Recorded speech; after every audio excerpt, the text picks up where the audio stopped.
하나님의 은혜와 평강이 함께하기를 기도드립니다. 오늘도 우리 주님께서 주시는 은혜 가운데 거하고 그 은혜를 누리고 나누는 세상에서 가장 행복한 하루가 되기를 주님의 이름으로 기도합니다. 3차 포로귀환을 이끈 느헤미야는 52일 만에 성벽을 재건하게 됩니다. 성벽이라는 것은 지난 새벽에 말씀드렸다시피 국방력의 상징이라서 속국에서는 재건할 수가 없었습니다. 느헤미야 역시 여러 반대하는 세력들이 있었고 성벽 재건을 방해하는 가운데서 우여곡절 끝에 하나님이 도우심으로 52일 만에 성벽을 재건하는 것을 완성하게 됩니다. 오늘 본문은 그 이후의 상황입니다. 각 성읍에 흩어져 있던 이스라엘 백성들이 모두 수문 앞 광장에 모이게 됩니다. 그 목적은 말씀을 듣기 위해서였습니다.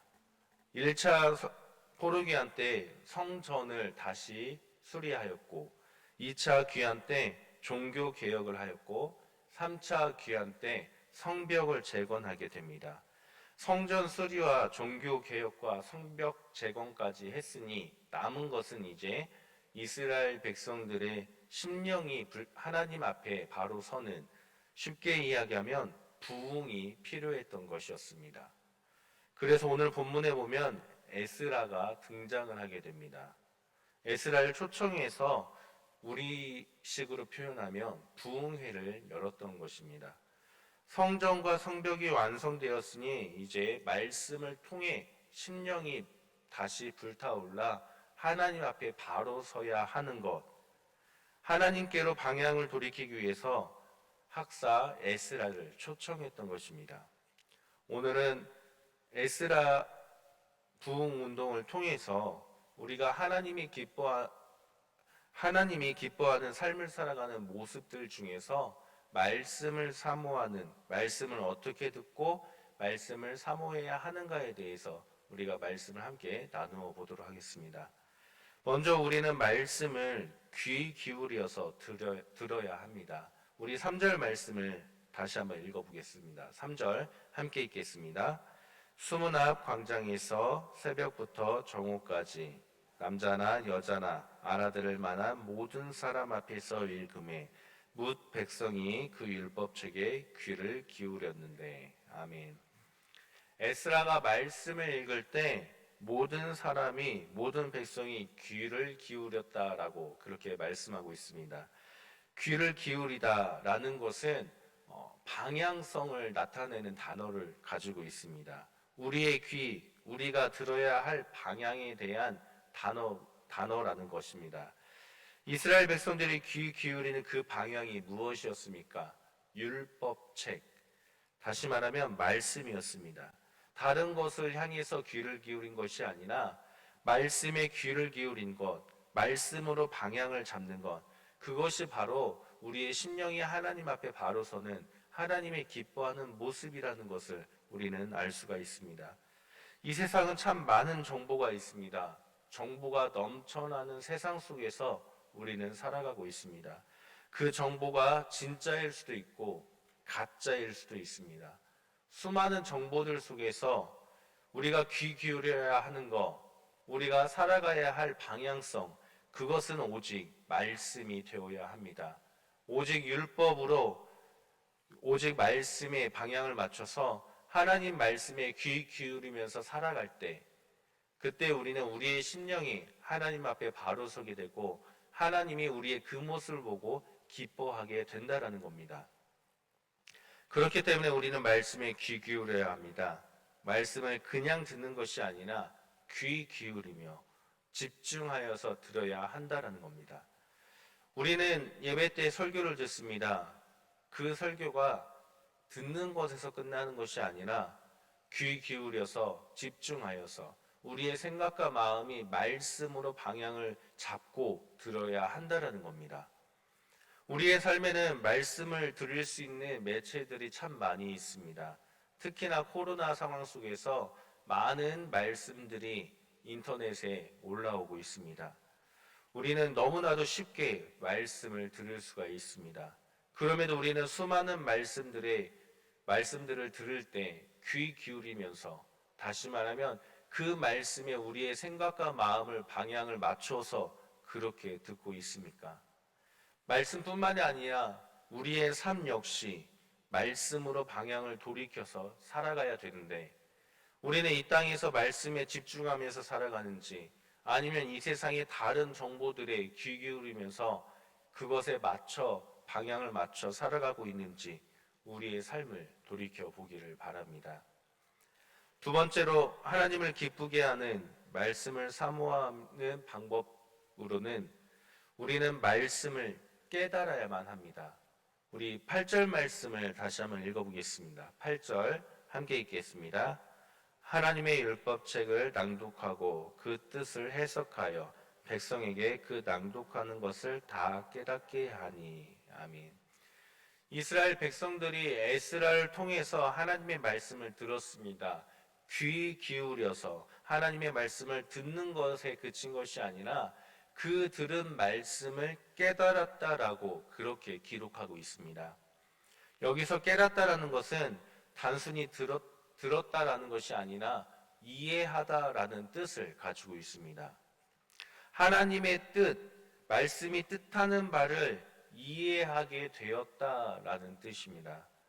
더 나아가서 이 깨닫다라는 것은 이해하다라는 단어뿐만 아니라 지혜롭다라는 단어에서 파생이 되어 있습니다.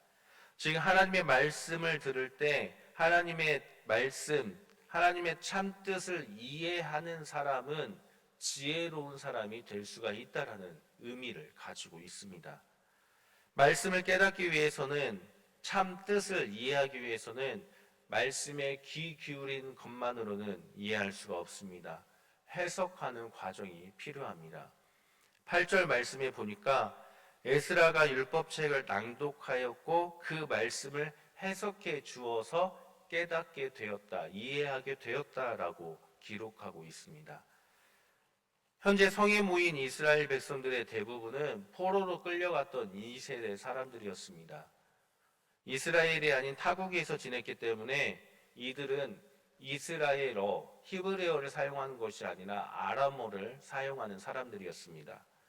에스라 같은 제사장 계열의 사람들은 나중에라도 율법을 전하기 위해서 모국어인 히브리어를 계속 공부를 한 사람들이라 성경에 쓰여진 그 히브리어를 알 수가 있었지만, 일반 백성들은 아람어를 사용했기 때문에 에스라가 한 말이 무슨 말인지 알아들을 수가 없었던 것입니다. 그렇기 때문에 에스라가 율법을 낭독하였을 때 에스라는 히브리어로 말을 하였고 그것에 귀를 기울이긴 했으나 전혀 알아들을 수가 없었다는 뜻입니다. 그래서 에스라가 율법을 낭독하면 제사장들과 레위 사람들이 백성들 중간중간에 서서 아람어로 그 성경의 뜻에 대해서 해석을 해 주었다라는 겁니다. 우리가 주의해서 봐야 할 것은 이 해석이라는 것이 단순히 아람어로 번역해서 들려준 것이 다가 아니라는 겁니다. 이 해석이라는 단어는 정확하게 이해될 때까지 계속해서 설명해 주는 것을 뜻하는 것입니다. 7절에서 언급하고 있는 사람들과 레위 사람들은 백성들이 하나님의 참뜻을, 말씀의 참뜻을 정확하게 이해하게 될 때까지 옆에서 계속해서 그 말씀에 대해서 설명을 해주고 해석을 해주게 되어 백성들이 그 말씀을 이해할 수 있게 되었다라는 뜻입니다. 하나님의 말씀을 제대로 이해하기 위해서, 깨닫기 위해서는 말씀의 참 뜻에 대해 정확하게 알고 있어야 합니다. 해석을 해야 되는 것입니다. 목사는 말씀에 대해 올바르게 하나님의 말씀만을 전하고 하나님의 뜻만을 전해야 됩니다. 하나님의 말씀을 자신의 이익을 위해서 사용해서는 결코 안 되는 것입니다. 성도들 역시 마찬가지입니다. 하나님의 말씀을 정확하게 그 뜻을 이해할 수 있을 때까지 귀 기울이며 들어야 됩니다. 앞에서 말씀을 선포하는 목사가 개인의 이익을 위해서 또는 가끔 부흥 집회 때 농담 따먹기식으로 말씀하는 목사들이 있지만 그런 것에 절대 귀 기울여서는 안 되는 것입니다. 오직 하나님의 말씀에 귀를 기울이고 하나님의 참 뜻을 이해하기 위해서 노력을 해야 되는 것입니다. 말씀을 듣고 이해가 안 되면 또 듣고, 그래도 이해가 안 되면 질문을 하기도 하고, 또는 성경 공부를 통해서, 이 모든 것들을 통해서 하나님의 말씀, 하나님이 뜻하시는 바를 정확하게 이해하여서 하나님의 참 뜻을 깨달아야 한다라는 것입니다. 그런 사람만이 지혜로운 자가 될 수 있다라는 것입니다. 그리고 그것이 말씀을 사모하는 방법이며 하나님을 기쁘게 하는 방법임을 믿으시기를 바랍니다. 우리가 말씀을 사모하여 하나님을 기쁘게 하기 위한 마지막 세 번째로, 말씀의 참뜻을 깨달았으면 당연히 그 말씀을 실천해야 되는 것입니다. 오늘 본문 이후에 13절부터 내용은 에스라의 부흥 집회 후에 다음 날 이스라엘 백성들이 다시 한번 모여서 에스라에게 율법을 듣기를 청합니다. 그런데 그냥 듣는 것이 아니라 전날 들었던 율법대로 초막절을 우리가 지켜서 행하며 하나님의 말씀을 다시 듣기를 원한다라고 말씀을 요청하게 됩니다. 이스라엘 백성들은 자신들이 정확하게 이해하고 깨달은 그 말씀대로 초막절을 지켜 행하는 것을 실천하게 됩니다.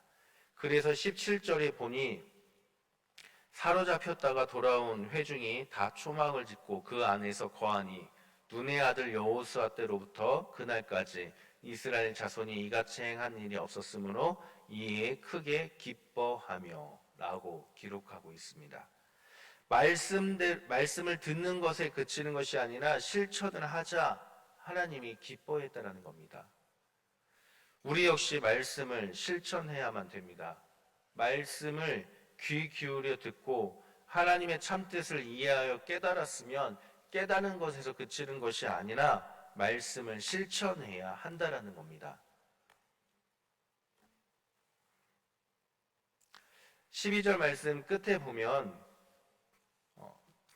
그들이 그 읽어 들려준 말을 밝히 알미라라고 기록되어 있습니다. 알미라는 것은 듣고 이해하고 깨닫는 것에서 끝나는 것이 아니라 그 말씀대로 실천할 때 암이라고 표현을 하는 것입니다.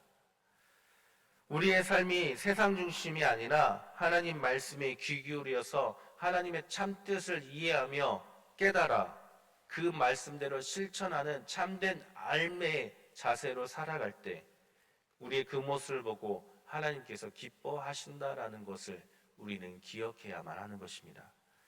사랑하는 성도님들, 오늘 하나님의 말씀을 사모하는 이스라엘 백성들의 모습에 대해서 우리가 말씀을 짧게 세 가지를 살펴보았습니다.